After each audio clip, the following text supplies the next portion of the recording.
Our first lecture. This is going to be our Policy 101 lecture, Background of Events. So I'm not going to go super detailed. There are some key slides here, which you'll eventually memorize, and I'm putting it more of a resource for you to look at throughout the whole semester, or at least while you're doing policy. But you obviously don't need to memorize it like word for word prior to your first tournament. It's not like a test like that.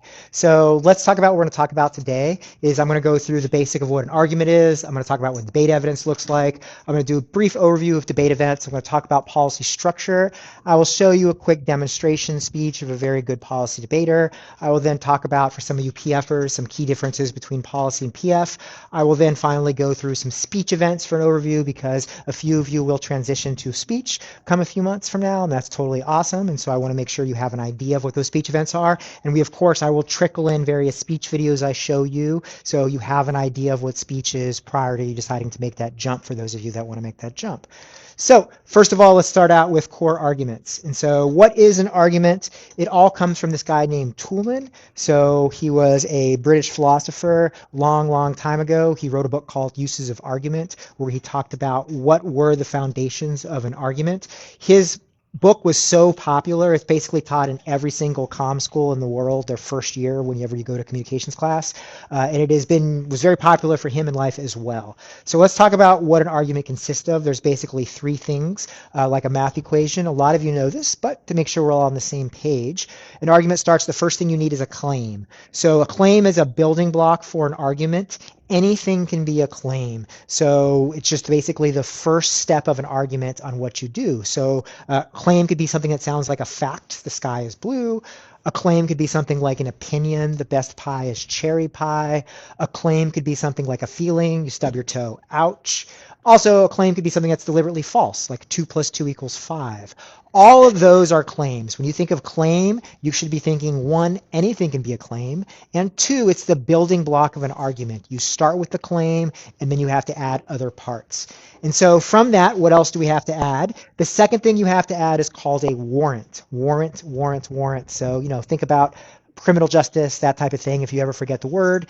But a warrant is basically the because statement that explains why a particular claim is true. So think of it as logical reasoning explaining. The basic test for how to figure out whether it's a warrant or not is you take two sentences, you put the word because between them, you read them out loud, and if it makes sense to you logically, then you have found a warrant. So if the second line explains the first, you have found a warrant, and if it's a logical explanation. Now, it doesn't have to be the best logic, it just has to be somewhat of an explanation, so make it add logic to it. And so you can have things that are very scientific oriented warrants. The sky is blue because molecules in the air scatter blue light from the sun more than red light. You also have things that might just be a opinion oriented warrant. The best pie is cherry pie because it tastes the best. That's just an opinion. You have kind of two opinions, a claim and a warrant, and they both kind of explain each other. Or the first one explains the second one, or the second one rather explains the first one, and that's why you have a warrant. You can also have multiple independent warrants. And so think of this as you have two separate warrants, both explain the same claim, and they are independent. You know it's independence because you can remove one of them, read it, it makes sense. Remove the other one, read it, it makes sense. So flying is better than driving because one, you arrive at your destination quicker. Does that make sense? Yeah. Flying is better than driving because one, the view is better. Does that make sense? Yeah. And so combined, flying is better than driving because one, you arrive at your destination quicker, and two, because the view is better, you have two independent warrants because independently they explain the claim. Going on to example 4, you might have dependent warrants. And so this is a warrant that then explains another warrant, which then explains the claim. The basic test is the same. You take your hand, you delete one of them, and if it doesn't make sense, if one of them doesn't make sense, then you have a dependent warrant. So for example, if I just get rid of the second part, global warming might save some lives because CO2 levels improve plant growth. How do plants save human lives? Doesn't really explain that. So there's a missing warrant, and so we do not have a full argument right here. Vice versa, if I just do the second part, Global warming might explain some lives because it improves agricultural productivity and lowers food prices. It doesn't tell me the how. I have two claims that are missing a warrant explaining how. And so here we have a dependent warrant because you have one warrant that then explains another warrant, which then explains the claim. And so those are kind of the two diagramming things to be aware of, is the difference between dependent and independent warrants. Data is the third part of an argument that is absolutely essential. Now, data is the proof used to verify the claim slash warrant. So the warrant is the logical reasoning. The data is the proof.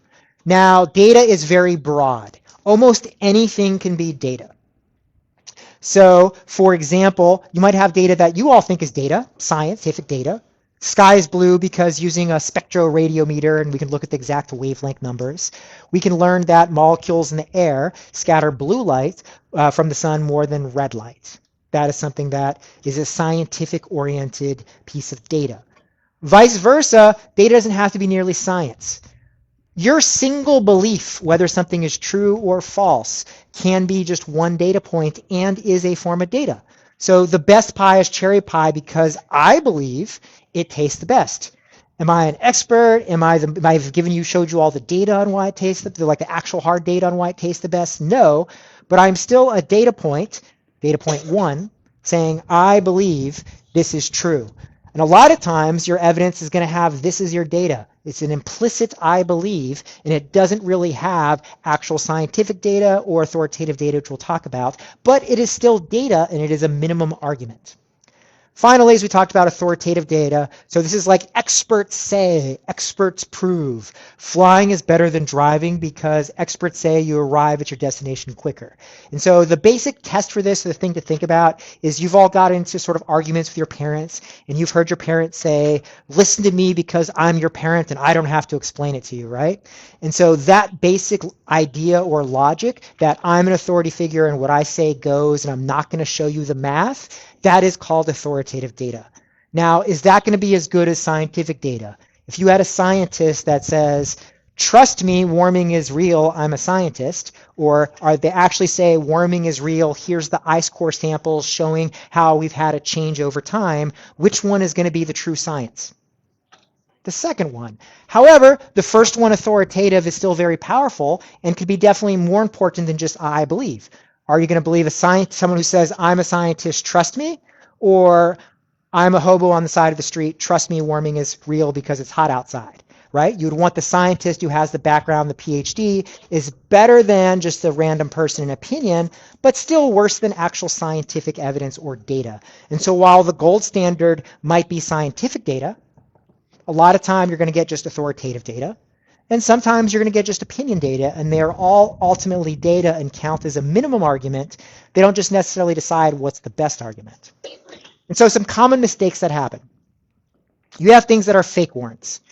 Just because you see the word because doesn't make it a warrant.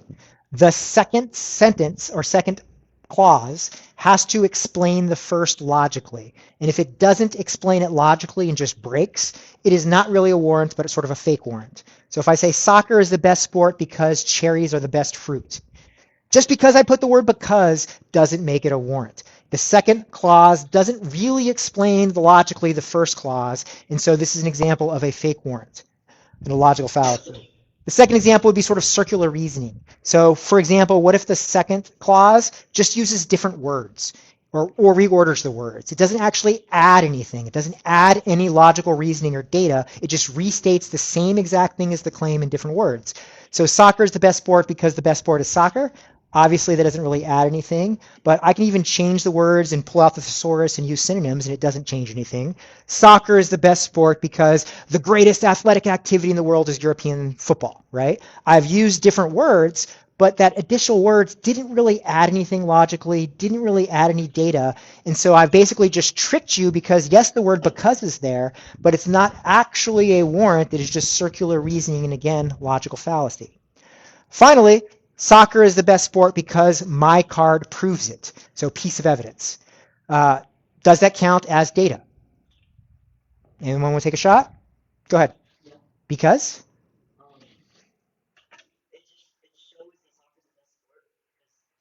Okay. And what type of data do you think that might be?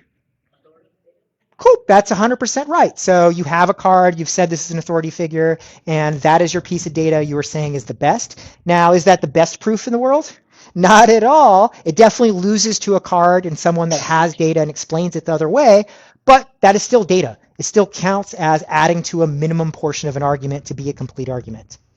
So let's talk about what evidence looks like. Section 2 in policy.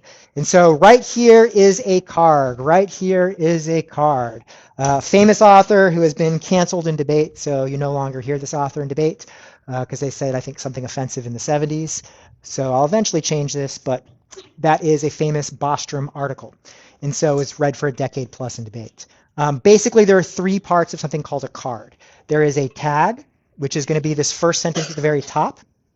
There is a citation, which is this second part right here. And there's an excerpt, which is this whole thing down here. And so any card is going to have these three components. And so these three components basically serve the following purposes. The first purpose is a tag. The tag is a one-sentence summary of what this whole card says. And so basically it's the claim. And then your warrants and data are going to get highlighted in the excerpt. The citation is basically an MLA citation plus a few other things unique to debate like author qualifications or other important notes you need to know. But we all should know what a citation is at this point in our lives. In debate, you're obviously not going to read the entire citation, website www.existentialrisk.com/concept.html. You don't read any of that out loud. You just read the verbal citation out loud, which is the first two things usually. It's author, last name, plus year it was published. And so you'll hear Bostrom 11 be the verbal citation. After the verbal citation, you then have the excerpt, which is this huge thing right here. Some key rules about the excerpt. One, it's at minimum one full paragraph. You don't cherry pick a single line. It has to be a full paragraph minimum. And sometimes for small like newspaper articles where every line is its own paragraph, you usually combine two or three to create something that's reasonably a paragraph. So you get context of what's around the line. Beyond one middle full paragraph is you can have a maximum as many paragraphs as you want of the article, but you cannot cut anything out. So if you want the second paragraph and the seventh paragraph, your excerpt has to be second, third, fourth, fifth, sixth, and seventh combined. Now, you don't have to highlight any of that stuff in the middle or underline any of that stuff in the middle, but it has to be there for contextual purposes. Now, anything before that second paragraph, so you don't need the first paragraph. Anything after that seventh paragraph, 8th, 9th, 10th, 20th, 50th, you don't need. You just need whatever you decide the beginning and the end of that excerpt is, everything in between. After you have this whole excerpt, you then go through and underline every single type of warrant or data in the card that supports the claim. After you've underlined it, you probably usually have repetitive warrants or you might have inefficient warrants. You then go through with a highlighter and highlight the minimum and best warrant/data in the card. Now, the highlighting is a little bit of a cookie cutter. You see not full sentences are highlighted, random words here or there. It's been highlighted in such a way that if you read it from beginning to end, it is complete sentences. Now, they might take a subject from one sentence and attach it to replace an it or a they later on, so you understand and it flows together. But when you read it out loud, it is complete thought from beginning to end explaining the warrants. And so the reason why, so that is complete. The next thing to talk about is why what is highlighted is a direct quote. And so this is different than a lot of some of you that have experience with speech and debate outside our school. So who am I that did that? Who are my people that came from Fallon or whatever? Yeah. So when you did it, I'm assuming you did not have cards, right? So when you spoke, you had evidence or research. Did you just explain it in your own words? Cool. And so when you had a competitive format with two people explaining what they researched, how often did that kind of change? Did it become, here are some more warrants or more proof, or my author has this great argument, but when you look at the actual quote, it has nothing to do with that? A lot. And so the competitive incentives in debate make it such that when you just paraphrase or explain in your own words, you have an incentive to jazz it up, to lie, to make up warrants, to make up data. The card might say 10,000 lives are saved. In your first round, you say 10,000. By your second round, it's 20,000. By round 6, it's we saved 20 million. And then it becomes like absolutely absurd, but it wins rounds because there's no one fact checking you. There's no direct quotes. It's all just paraphrased nonsense. And so one big difference between policy debate and other formats of debate is that you must use direct quotes. It keeps you honest. It keeps you to what the author says, and you cannot kind of wiggle around that because of competitive incentives. Cool. So that is what an evidence looks like in debate. Let's talk about some basic debate events. And so there are 4 basic debate events that exist in high school. We do 2 of them at Corey Lane. And so there's Parley, there's Public Forum, there's Lincoln Douglas, and there's Policy. And so I have some key differences on the board. The key things to note, we do Policy and Public Forum. We think this works for pretty much every kid, what they want to get out of debate. They can fit in either one or the other. And so Parley is really just debate without evidence. And so we talked about paraphrasing, and that doesn't really work very well. That's what Parley is. Lincoln Douglas is kind of like a version of policy that's weaker and for kids that don't really have full policy programs to go to. And so they might be sort of an independent program, not have many coaches, not really have a structured team. And so they do Lincoln Douglas because if they tried doing policy, they would get crushed. And if they go back to Lincoln Douglas, it's easier for them to join private prep groups that exist and things like that to compete successfully without coaches. Public Forum is, so we'll talk about some other key differences. Public Forum is a 45-minute long debate. Policy is an hour and a half plus long debate. So it's about twice as long for a single policy debate. For some of you that went to Berkeley camp, you got to experience that firsthand, the differences in length between PF and policy. Who is your average judge? So in Public Forum, your average judge is likely going to be a parent. Not always, sometimes you get lucky and get someone better, but usually a parent. And so let's go through a hypothetical. We'll go with Victoria in the back. You have a parent judge. Is the parent an expert on what the debate rules are? Is a parent an expert on the topic of Arctic militarization? So if the debater gets up and lies about what's going on in the Arctic, or if the debater lies about the debate rules, is the parent going to know? No. And so you get the incentive where both teams kind of lie about what the rules are and lie about what's going on in the world. The parent doesn't know, and the parent lets it go and just picks to vote for who is speaking better. Does everyone see how that works with a parent judge? You have a much wider diversity of sort of arguments that might happen or rules that might happen because there's no strict enforcement of it by a parent. Whereas in policy, the average person who's judging you is someone who not only did it 4 years in high school and was nationally competitive and successful, they might be on their second and third year in college. So now, Victoria, who's the expert? If you get up and try to break the rules, is the judge going to know? Yes. And if you try to lie about Arctic militarization and be like, South Africa's investing in the Arctic, is the judge going to know that's silly? Yeah. And so it limits the type of things that are going to happen in the debate, because if you try to do something weird, the college debater knows it's weird and they're just going to sort of auto-reject you because of it and explain afterwards why you done goofed up. Topics in PF change about quarterly-ish. You get about 2 topics a semester. In policy, the topic is the whole year. But as you know, for those of you that want experiences, it's not just whole res or one topic. You get plans. And so you have ultimately sort of no 2 debates are the same in policy. And you got sort of other sort of more advanced arguments that exist.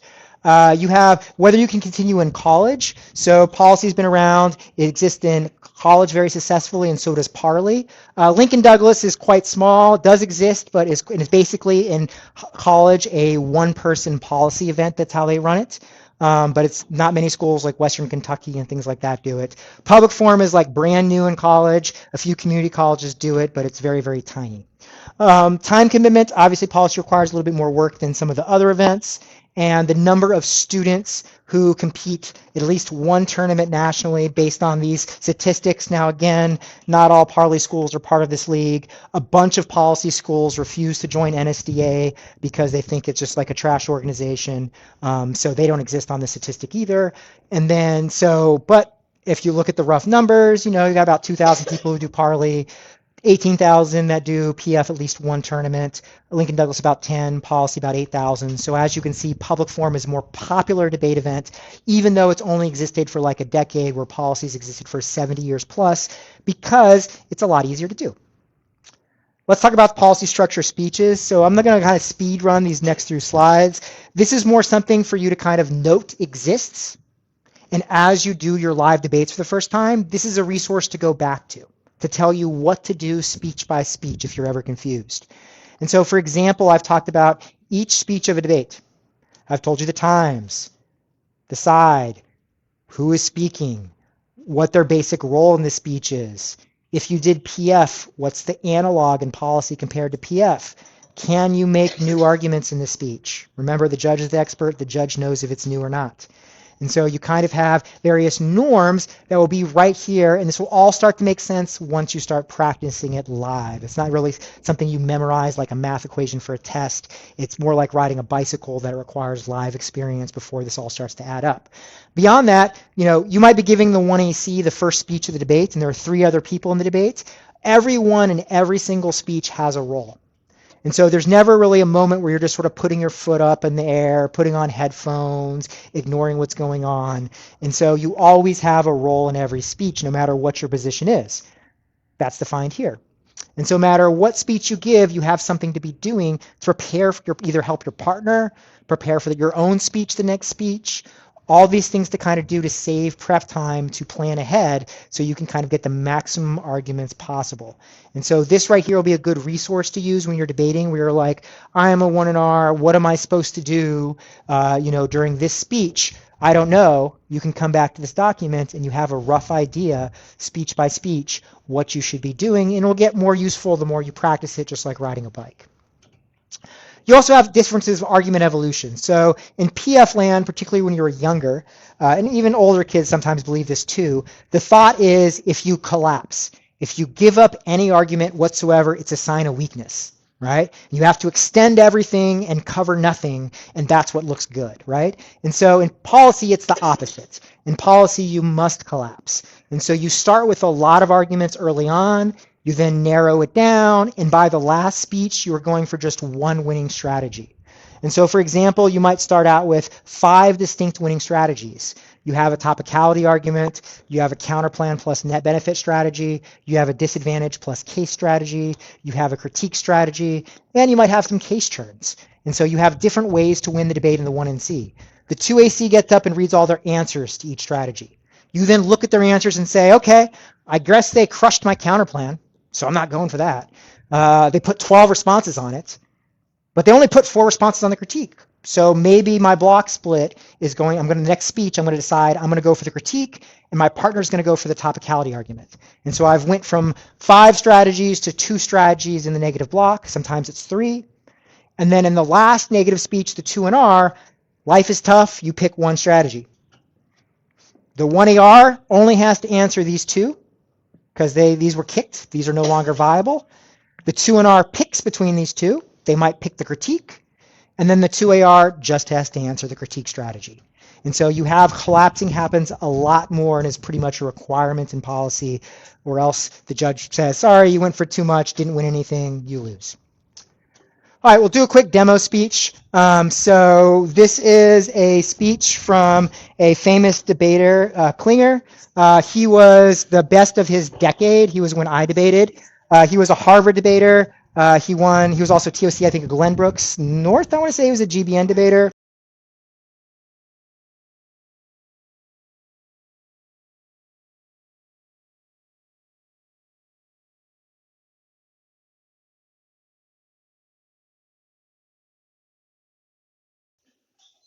Okay, so what are some things we noticed about his speech? Obviously, he's speaking very fast, and so why is he speaking fast? Let's start with that. Satvik, do you have an idea?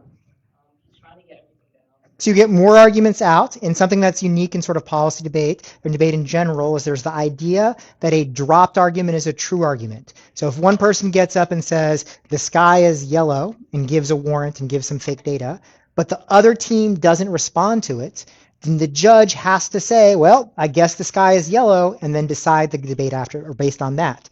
And so you have an incentive to get more arguments out there because it's more for your opponent to cover. And if they drop one, you can use that against them to kind of narrow the debate. What's another reason he might be going fast? Any other reasons? Go ahead. Sure, to get more arguments out. Another reason might be, so again, so critical thinking, right? So if you speak faster, you process faster, you think faster. That sort of has sort of life skills that pair off into whether you're taking standardized tests, thinking in everyday life, all those types of things, reading faster, all happen or something that policy debate is really, really good at. Do you think if he was in front of a random audience that's public that he would speak just as fast? No, he'd slow down. He was a lawyer for many years, so he's definitely someone you learn to change based on your audience. But and in cross and things like that, you speak normal as well. But during your speech proper, you generally speak fast. Two things to note. So this is kind of like rap music. The first time you hear a song, you have no idea what's going on. But the more you practice and sort of sing along, after 6 months or so, you can follow along, and it's very flowable and easy to do. The second thing to distinguish him versus, say, this group here flowing, trying to spread, how clear was he? Very. Did you hear every single word he said? Yeah, you might have trouble like putting it together and being like, what does this all add? Because he's going too fast. But if you take any word he said or any listen, you'd be like, man, I heard that word crystal clear. A lot of time when kids are young, they go way faster, particularly in high school, but they mumble, slur, there's saliva coming down, and it's not clear at all. You have no idea what they're saying because they're just like, and you're like, I don't know what's going on. And so that's a big difference between high school and college. And good debaters and young bad debaters is good debaters know clarity is the most important thing. You cannot go faster than you are clear. And so you always have to prioritize clarity and add speed, and there's drills to do work on clarity. But if you are doing speed before clarity, that's a very quick path to a loss in low speaker points. And even if you win and you get low speaker points, what does that mean later on? Could not break. You go 4-2 and not break. What else? We had Shlok and Pranchu learn that a lot last year. Any other good reasons? What happened to your future pairings? Or prelim? Round 6, if your points are very bad, you might be in that break round and you're going against the team that has the best points in that break round. And it's going to be a very, very hard round for you. And so speaking good means easier path to elims. And so it's usually a good idea to prioritize speaking good rather than trying to go as fast and unclear as possible, just hoping that they drop something and you can win the debate on a technicality. Cool. So let's go ahead and jump from here to the next slide. Awesome. Negative. Awesome. There we go. So let's quickly talk about some differences between policy and public forum for those of you that did public forum. I'm going to kind of speed run this, but this is just for those of you with background, so we're all sort of on the same page. Obviously, same amount of partners. We talked about the time differences. We talked about the topic differences. There is actual spreading in policy. In PF, it's one of two things. They're either speaking slightly quickly, but it's not spreading, or they are spreading, but they're completely unclear, unflowable, and it's more about the perception of going fast than anyone in the room actually taking notes and knowing what's going on. And that happens in a bunch of sort of high-level PF rounds. And I've judged them, and that they see a policy judge and they think, oh, goody, I get to go fast. And the policy judge comes out being like, I flipped a coin. I gave everyone 25 speaker points because they did not know what clarity was. They did not know what flowability was, and they just kind of mumbled through the debate. You also have sort of plans in policy, which means you get pick particular examples of the resolution to defend. You don't have to defend the entire resolution. You get advanced arguments more so in policy. You get topicality, critiques, counterplans, theory, far more than you get in PF. You might get theory in PF to a decent degree in varsity, but even Ks in varsity PF are pretty bad, and you definitely don't get real topicality arguments or counterplans. And so that's the difference between policy. Judge disclosure in round. We all know in PF, you rarely get judge disclosure. More likely, you have to wait hours, sometimes days, to find out whether you won or lost, and that's bad. Policy, you always get immediate disclosure after the round, whether you won or lost. Do you get parent judges in PF? You will get some parent judges. In policy, you pretty much never get a parent judge. In other differences, disclosure in and wiki, you have to be on the wiki 30 minutes prior in policy. Verbatim, which is a Microsoft Word add-on you use in policy, you use Google Docs and PF. How long it's been in college, how long it's been in high school is different. Your judge choice is another huge different thing. So not only do you have judges who've done debate in policy before versus parents, in PF, there's only strikes, which means I might get 1% of the pool or up to 10% of the pool I get to eliminate, which is a very tiny number. And that means you can get any of these other judges. In policy, you rank the judges first to last, and the algorithm takes your rankings, takes your opponent's rankings, and tries to match a mutually preferred judge, which means historically, even if those whole 100% of judges who are all experts, we're only taking the top 30% that we like. And so it's even a subsection of the good judges. It's like the best of the good. Your average camp experience is a huge difference. In PF, most PF debaters, now this is obviously not always true, but most PF debaters go to camp once in their 4 years for 2 weeks. And then in future years, they don't go to camp. Some of the very best, like Blake ones, might repeat every year, but it is extremely rare in PF for kids to go more than 1 year. Whereas in policy, you have to go every summer after your freshman year. And so your first freshman year is usually like a 4-week camp. Every year after that is a 7-week camp at University of Michigan. And if you don't go to the camp, you're basically cooked the next year because everyone is a full year ahead of you, because camp is a huge experience to improve. It is basically like a work camp to get you ready for the next year, to get you super prepared in skills, and it is a very great experience the kids all love, but it is very hard, and it's something that is built into it. What's up? You do. They're outside. They're run by colleges. And so basically, for example, University of Michigan, you fly over there, you stay in a dorm, you live the dorm life. You have to be in charge of waking yourself up, going to get food, missing that morning wake up, getting woken up by your roommate because you're late. I think we all know that. Also, the experiences of, when you're on, you have to do your own laundry, sort of those life experiences come from going to a summer camp. Your parents not there to sort of be with you.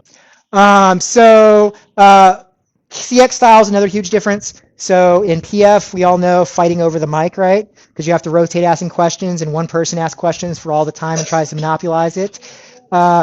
In policy, one person has control. So there's a designated one person is asking questions for all 3 minutes. And if you start rambling forever and trying to just waste time, they can cut you off as long as they've given you a fair opportunity to respond the first time and move on to the next question, which means it's a much more control and orderly speech. How many sheets you need to flow? In PF, it's usually just 1 or 2 sheets. In policy, a lot more sheets because there's off-case arguments. In-round evidence sharing, we all remember from PF, I will only send 3 cards by chat, full text after speech, right? We all know that format. Versus in policy, you have to send the speech doc prior to the speech on email chain with everything highlighted, no just link to a PDF type thing. Timer goes off in PF. We all remember, let me finish real quick, and then you speak for another 30 seconds to get through all the arguments you forgot to give. In policy, timer goes off, you stop talking, stops immediately. In PF, if you didn't read all of a card, you only read the first 3 sentences of highlighting, but it was too much highlighting and you just moved on, that's okay, right? You just say, hey, well, at least I didn't paraphrase. In policy, that's called clipping. If you misrepresent what you've read in the card and you don't mark it and send it after physically mark it mid-round, it gets a loss and 0 speaker points. And then paraphrasing, obviously, if you have a parent in PF, everyone's like, let's paraphrase, let's have fun, let's go, let's break the game. In policy, it's an auto loss. Spreading in PF, you get the 300 words per minute, or else it's discrimination against me because I never went to a camp and I don't know how to handle speed. In policy, if you try saying that, they laugh at you and tell you to do flowing and speaking drills. Also, dress is a big difference. In Sunday, you're wearing your very best clothes because you want to persuade the parent judge, and they're voting on appearance a lot of the times. In policy, you have a college student who literally does not care what you're wearing, so you can wear something casual to a tournament. As long as you got to have clothes on and everything, please. Don't be emperor has no clothes on me. But as long as you show up in something that's relatively casual and good game, you are fine by that. Those are key differerences. So let's talk about some quick speech events, and then I'll show you a speech video. So here's the basic outline of what we offer. Most of what we offer at Corey Lane. Now, we do not offer duet acting or Congress, and we'll talk about that a little bit later. But let's quickly go through each event. But note they're color-coded. The 4 blue, so if you're a first-year speech person, you've never done speech with us before, you generally pick one of those 4 events as starter events. And the other events are ones you can kind of grow into your second, third, later years, or add as a second event. Quick question. Well, we'll come back to that at the end. So let's go through what each of these mean real quick. So the first event's called Original Oratory. All these are pretty much one-person events, unlike Debate 2, except for the 2 duos and duets. So it means you get to do it yourself. Original Oratory is a research event, which means there's a good amount of research that goes into it, and you have to be a super good researcher to do well in it. Original Oratory is basically like a research paper that is a 10-minute long speech where you are writing every single word. and citing sources and all sorts of stuff. And you generally follow a issue, problem, problem solution or issue impact solution framework. And so generally that's how that works. You get to pick a problem in the world, tell us how to fix it, and use it as your own public address voice. Beyond that, you have an info, which is just like an original oratory, so also researched, also 10 minutes word for word. The big differences are you don't have to have a solution, so you just tell us an issue and the impact of it in the world. And then second, you get to use props, which are really cool, and if you're really good in arts and crafts, that's something where people stand out on as well for informative. After that, declamation, that's one of our first year starter events. It's like an original oratory, except you don't have to write all 10 words, all 10 minutes of the speech. You are taking basically someone else's public address. Think MLK's I Have a Dream. You are memorizing it and delivering your own version of it in front of a judge. And so it's a lot easier starter event. However, declamation is considered a supplemental event. So as you get older, it's not really a real event you focus on. It's usually like the starter toward an original oratory, not really its own thing. Extemp is the next thing. Now, those of you from middle school intro, this was your like horror stories, right? Your extemps that you might have been done. Basically, an extemp is like a high-level news analyst. And so you're going to get 3 topics that are current events topics in the world. They might ask you who's going to win this election in this state, is there going to be a revolution in this country in, say, Africa, or will this trade agreement pass in Brazil, right? It might ask you random current event questions. You have 30 minutes to research the topic, have a bunch of bullet points in a structured format, much like an English paper, memorize all those bullet points, and then get up in front of a judge without any notes, deliver a 7-minute speech on the topic, which seems really, really hard, but the more you practice it, the format's the same, becomes very easy. And the kids who are really good at extemp, if you're really on top of current events in the world and you know news and politics and you love that type of stuff, you usually, when you get the topic, you're like, hey, I know 75% of this topic already, and you're just kind of cleaning up the gaps and filling stuff like that, and it's much easier to do a formal extemp then than it is getting a topic that's basically like a calculus equation you've never seen before, and you spent all 30 minutes learning what the first word means, right? And so extemp's something that the kids who are really good at it get good at it, but it is a struggle for first-year people, and it is a research-based one. It's just limited prep research. Dramatic interp and humorous interp, both of those are acting events. And so these are 10-minute pieces that are memorized. In dramatic interp, you are judged based on how dramatic you are. So think kicking, crying, screaming. You should be able to feel on the inside. Usually a DI might just have one character. It could have more characters. But it is very meant to focus on that drama element of it and be realistic drama. They want to see that realism. And they want to feel it and be like, oh, I felt like I was there. And HI is very different. And HI isn't just stand up and tell knock-knock jokes. And HI is going to be a lot more based on extreme characters. So you have to have a lot of characters. You got to have different voices for those characters. You have to be able to pop between different postures for those characters. And it's usually a very sort of wacky, chaotic event that is different than just sort of stand-up routine at a comedy club.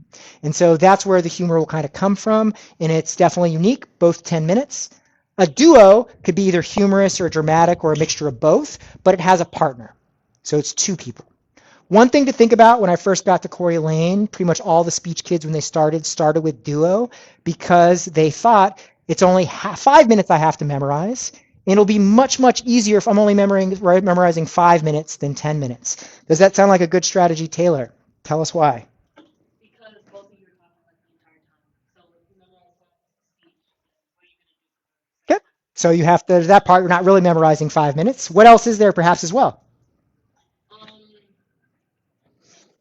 In any of the other events, it's 11:50 p.m. at night. Can you practice at home alone?